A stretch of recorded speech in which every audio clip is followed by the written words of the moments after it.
यही नारा है कि इस बार न पीएम बनाने का चुनाव है, न एमपी बनाने का चुनाव। ये चुनाव है संविधान बचाने का चुनाव है, क्योंकि संविधान ही नहीं रहेगा तो हम नहीं रहेंगे। और ये राम पे वोट मांगना चाह रहे, बट मुझे लगता है राम सभी के, सिर्फ इन्हीं के राम नहीं है। इनके आने पे ही लोगों को प्रूफ करना पड़ रहा है कि हम असली राम है, असली राम भक्त है कि नहीं है। इनके आने पे लोगों को प्रूफ करना पड़ रहा है कि हम असली राष्ट्रवाद है कि नहीं है। तो मुझे लगता है इनके आने पर हर चीज़ प्रूफ करना क्यों पड़ रहा है। पहले तो किसी को प्रूफ करना नहीं पड़ता, उन लोग की बात सुनी नहीं जा रही है। जब स्टेज पे आते हैं तब हेटेड पॉलिटिक्स कर, जब स्टेज पे आते हैं अब इनको आने, जब ये कहते हैं कि हमारा पूरा देश में डंका बज रहा है, जीडीपी फाड़ दी हम लोगों ने, मोदी जी आए तो रिस्पेक्ट बढ़ गया। लेकिन जब मैं इंडेक्स खोल के देखती हूँ, हंगर इंडेक्स खोल के देखती हूँ, फ्रीडम स्पीच ऑफ इंडेक्स देखती हूँ, मांगेंगे तो कहते हैं विपक्ष मटन खा रहा है। जब हम सोचते हैं रोजगार की बात करेंगे तो भी मंगलसूत्र का डर दिखाते हैं। जब हम सोचते हैं ये महंगाई की बात करेंगे तो ये कहते हैं CNRC। तो ये कुल मिला के लोगों के बीच में लोगों को भ्रमित करके और लोगों को ध्रुवीकरण करके वोट लेना चाह रहे हैं। लेकिन जनता इस बात समझ गई है कि नमस्कार, स्वागत है आपका खबरबाजी की इस अड्डे पर। इस समय मछली शहर लोकसभा में है और यहाँ की प्रत्याशी सपा से और इंडिया गठबंधन से हमारे साथ प्रिया सरोज जी हैं। उनसे हम बातचीत करते हैं कि यहाँ पे क्या मुख्य मुद्दे हैं और कैसा चल रहा है चुनाव प्रचार। बताइए क्या मुख्य मुद्दे हैं और कैसे चल रहा है चुनाव प्रचार। मुख्य मुद्दा है कि संविधान बचाना है और पीडीए को आगे बढ़ाना है, क्योंकि संविधान नहीं रहेगा तो हम ही नहीं है। और हमारा यही नारा है कि इस बार न पीएम बनाने का चुनाव है, न एमपी बनाने का चुनाव। ये चुनाव है संविधान बचाने का चुनाव है, क्योंकि संविधान ही नहीं रहेगा तो हम नहीं रहेंगे। और ये स्वयं बीजेपी के नेता कह रहे हैं स्टेज पे खड़े होकर कि 400 पार होगा तो संविधान बदल देंगे। और जनता समझ गई है कि बीजेपी सरकार सिर्फ जुमलेबाजी कर रही है। 10 साल में उनका कोई रिपोर्ट कार्ड नहीं आया है। वो स्टेज पे आते हैं, सिर्फ धर्म और धर्म की राजनीति करते हैं, लोगों में लड़ाते हैं और हेटेड पॉलिटिक्स करके वोट लेना चाह रहे हैं। अच्छा, वो लोग धर्म की राजनीति कर रहे हैं। आप लगातार अपनी सभाओं में जाती हैं तो संविधान की प्रियम्बल की तस्वीर लेके जा रही हैं और बाबा भीमराव अम्बेडकर की तस्वीर लेके जा रही हैं। क्या लगता है कि चुनाव इस बार धर्म पे हो रहा है या राम के नाम पे हो रहा है या संविधान के नाम पे हो रहा है? देखिए, हम इंडिया लाइन से हम कभी धर्म के नाम पे वोट नहीं मांगते, हम वोट मांगते काम के नाम पे। हम कभी नहीं चाहते कि लोग अपने आपस में लड़े और फिर हमें वोट दें। ये जो राजनीति है सिर्फ बीजेपी की है, ताकि लोग उसमें हेटेड पॉलिटिक्स करें, दो ग्रुप आ जाए आपस में लड़े और फिर असली मुद्दे ही भूल जाए कि किस मुद्दे पर हमने किस मुद्दे हम नेता को लाए थे यहाँ पे। और मुझे लगता है ये राम के नाम पे वोट मांगना चाह रहे, बट मुझे लगता है राम सभी के, सिर्फ इन्हीं के राम नहीं है। इनके आने पे ही लोगों को प्रूफ करना पड़ रहा है कि हम असली राम है, असली राम भक्त है कि नहीं है। इनके आने पर लोगों को प्रूफ करना पड़ रहा है कि हम असली राष्ट्रवाद है कि नहीं है।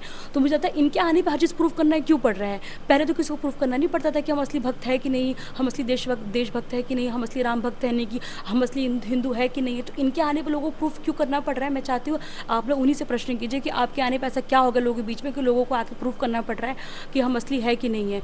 और ये राम मंदिर जो राम उद्घाटन किया है इन लोगों ने, मुझे लगता है कि शंकराचार्य जी ने खुद कहा था कि पूरा मंदिर बना नहीं, आप पहले क्यों कर रहे हैं।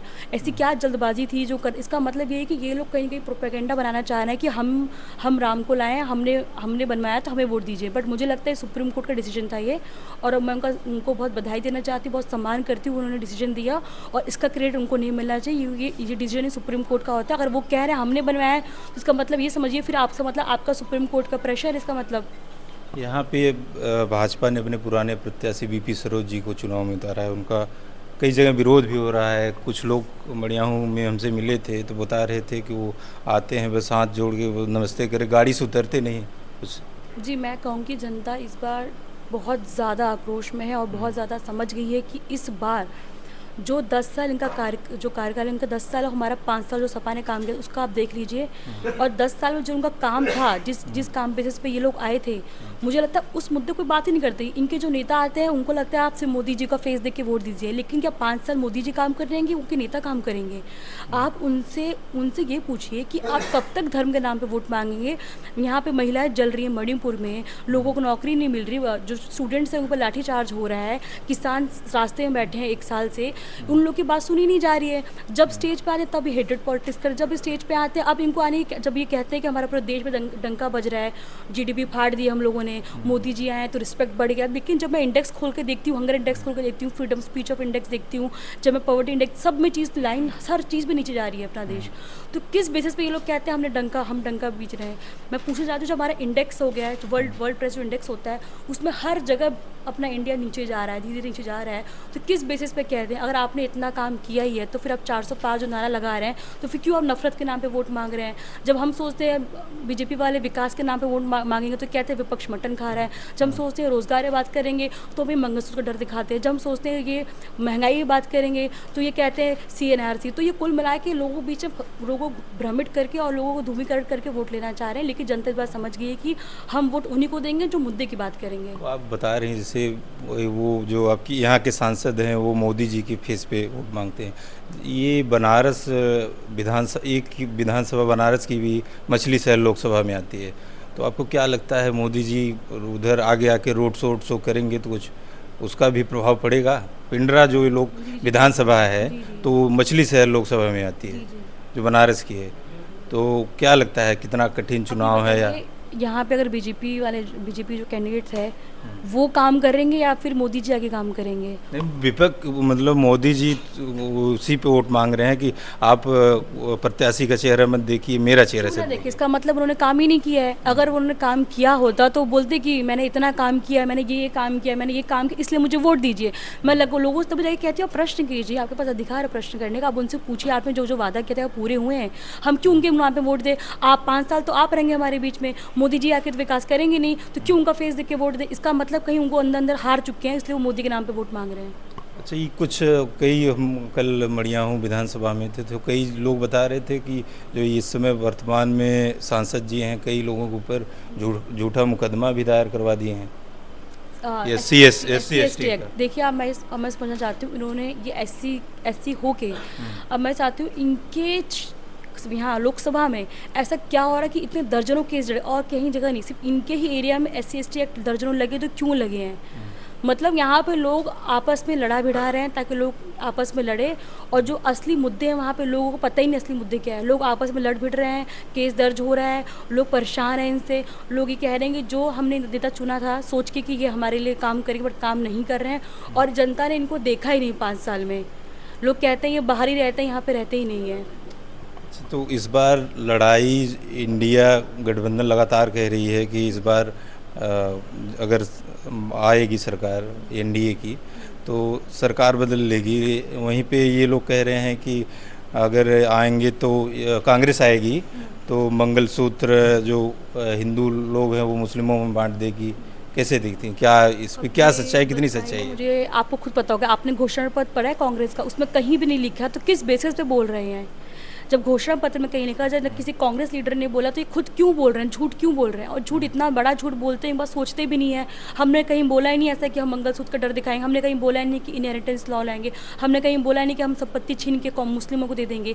तो ये कुल मिला के इनसे पूछिए कि आप फिर मिलजुला के फिर वही जात पात पे आ गए, फिर धर्म के नाम पे आ गए, फिर हिंदू मुस्लिम करवा रहे हैं। अगर आपने काम किया है, आप 400 पार बोल रहे हैं, तब आगे अपना पूरा रिपोर्ट कार्ड दिखाइए, कितने लोगों को नौकरी दी है, कितनी महंगाई कम की है, कितने किसानों के हित की बात की है, MSP कानून बनाया कि नहीं बनाया है, अग्निवीर ले आए ये लोग, अग्निवीर का उनसे प्रश्न पूछे अग्निवीर क्यों लाए, 4 साल बाद लोग बच्चे कहाँ जाएंगे? तो ये लोग कुल मिला के चाहते हैं लोग इनसे प्रश्न ही ना करें कि मुद्दे क्या हैं। कुल मिला के एंड पॉइंट में आके फिर हिंदू मुस्लिम करवाए, फिर हेटेड पॉलिटिक्स करे, फिर लोगों में लड़ाए, फिर वोट ले, फिर बोले कि हमने मंदिर मस्जिद लोगों को वोट मांगे, फिर बोलेंगे हमने काशी बनाएंगे, हम ये बनाएंगे। अरे यार, मैं तो ये कहती हूँ कि राजनीति में धर्म और राजनीति को अलग रखना चाहिए।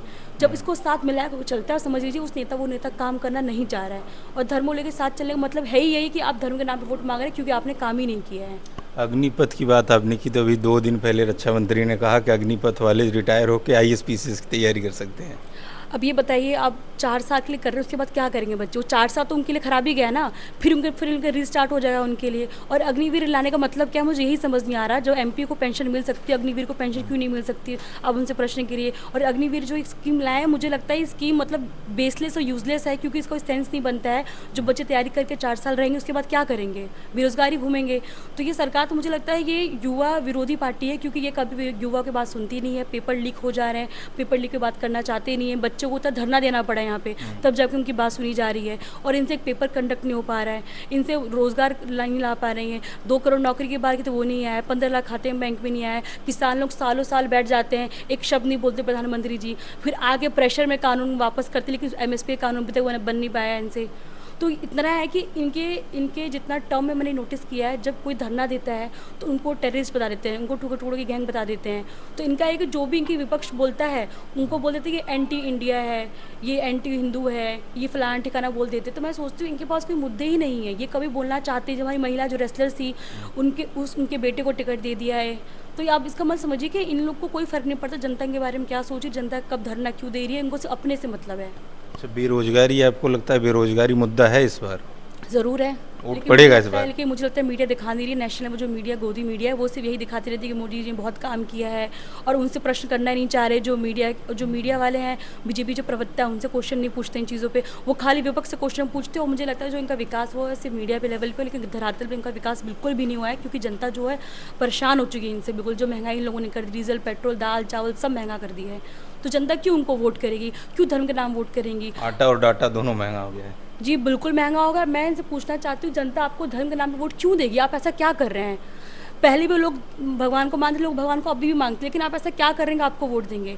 इसका मतलब आप समझ गए हैं कि देश में जहाँ हिटलरशाही, तानाशाही लाने के लिए लोग को गरीब कर देते हैं, और जो बड़े वर्ग लोग को बोल देंगे कि जो छोटे माइनॉरिटीज़ वो आपके वो विरोधी हैं। तो यही काम करना चाह रहे हैं अभी ये। बहुत बहुत धन्यवाद आपका।